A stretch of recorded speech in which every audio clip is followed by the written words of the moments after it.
1944లో ఉత్తరప్రదేశ్లోని నైకోట్లో రాత్రిపూట 23 సంవత్సరాల వ్యక్తి తన చేతిలో మందు బాటిల్ని పట్టుకుని ఒక కొండవైపు ఉన్న ఇంటి దగ్గర నిల్చొని ఉన్నాడు. ఆ ఇల్లు ఒక వేశ్యది. చాలా సంవత్సరాలకు ముందే ఆమె వేశ్యగా పనిచేయడం ఆపేసింది. మద్యం మత్తులో అతను ఆ ఇంటి వైపుగా వెళ్తున్నాడు. అతని పెదవుల నుంచి కేవలం పద్మ అనే పేరు మాత్రమే వస్తుంది. ఈ పేరు వల్ల అతనికి మనశ్శాంతి లేకుండా పోయింది. గతంలోని జ్ఞాపకాలు అతనికి గుర్తొస్తున్నాయి. అతను ఆ ఇంటి వైపుకు వెళ్తున్నప్పుడు ఆ ఇంట్లో నుంచి ఒక మహిళ బయటకు వచ్చింది. ఆమె వయసులో చాలా పెద్దది, కానీ ఆమె దేన్నో చూసి భయపడుతుంది. వెంటనే ఆమె అక్కడికి వస్తున్న వ్యక్తిని ఆపి అతని చేతిలో ఉన్న మందు బాటిల్ను తీసుకుని పగలగొట్టింది. ఆ వ్యక్తి మాత్రం కళ్ళార్పకుండా ఆమెనే చూస్తూ ఉన్నాడు. అప్పుడు ఆ మహిళ ఎలాంటి మాటలు మాట్లాడిందంటే ఆ మాటలు అతని జీవితాన్ని మార్చేశాయి. ఆమె అతనితో, నేను నీకు తల్లిలాంటి దానిని, నువ్వు ఇక్కడ నుంచి వెళ్ళిపో. నువ్వు నీ పూర్వజన్మలో అన్నిటినీ కోల్పోయావు. ఇప్పుడు మళ్ళీ నువ్వు అన్నీ కోల్పోవాలనుకుంటున్నావా అని అతన్ని ప్రశ్నించింది. అసలు ఈ వ్యక్తి ఎవరు? ఆ మహిళ పద్మేనా?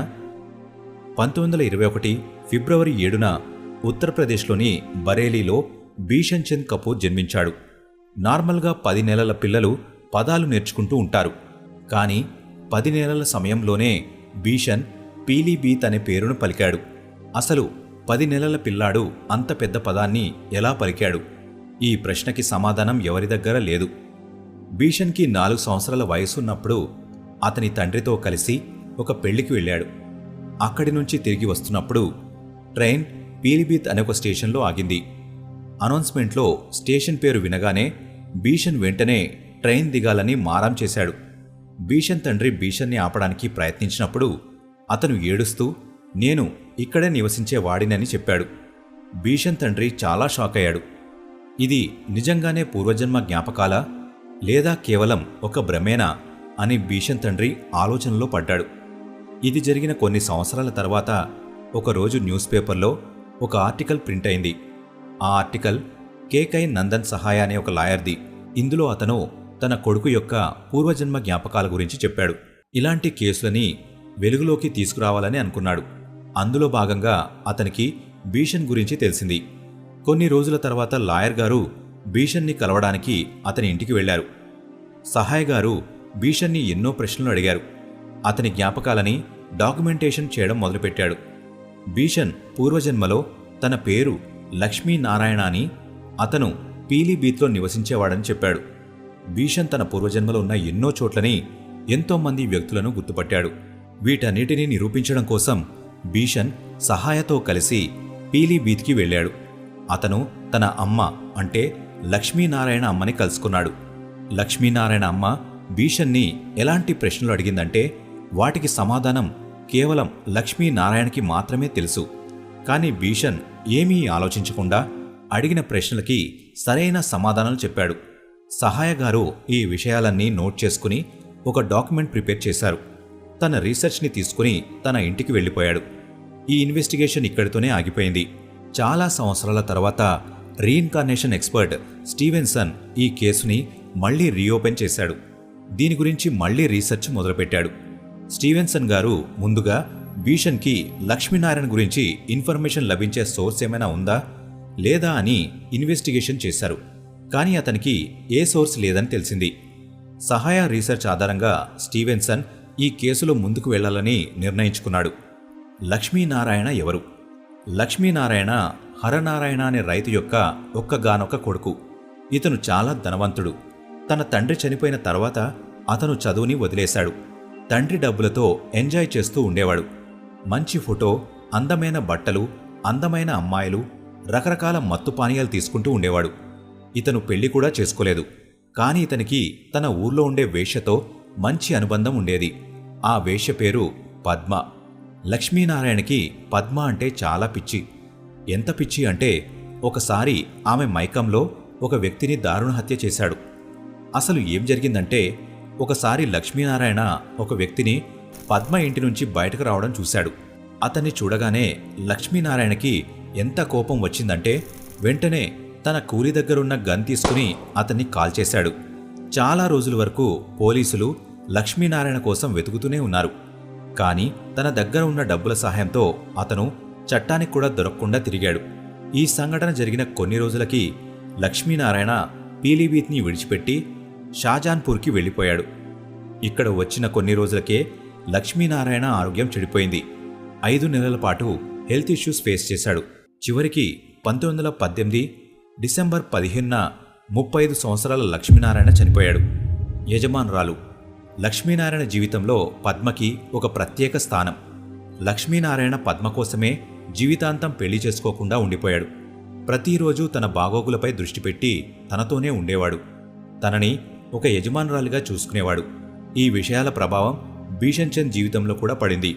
కేవలం 5 సంవత్సరాల వయసులోనే భీషణ్ తన తండ్రితో, నేను ఒక అమ్మాయితో సహజీవనం చేశాను, తనే నా యజమాని, ఇప్పుడు వెళ్ళి తనని కలుద్దాం పదండి అని చెప్పాడు.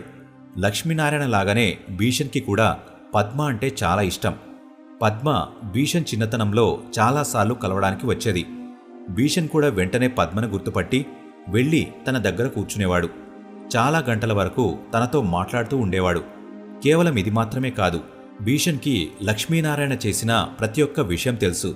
పద్మని పొందడానికి ఏ విధంగా ఒక వ్యక్తి ప్రాణాలు తీశాడో ఆ విషయం కూడా భీషణ్కి తెలుసు. ఈ విషయాన్ని భీషణ్ చాలా గర్వంగా చెప్పాడు. భీషణ్కి 23 సంవత్సరాలు వచ్చినప్పుడు తను తన ఆఫీసులో పద్మని కలవడానికి పిలిచాడు.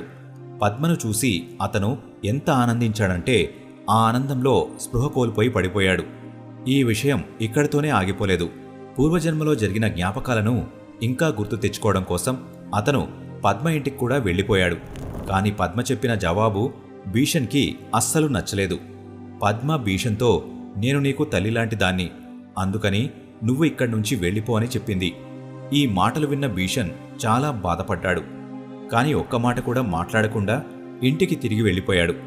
ఈ ఘటన తర్వాత భీషణ్ పద్మను మళ్లీ కలుసుకోలేదు.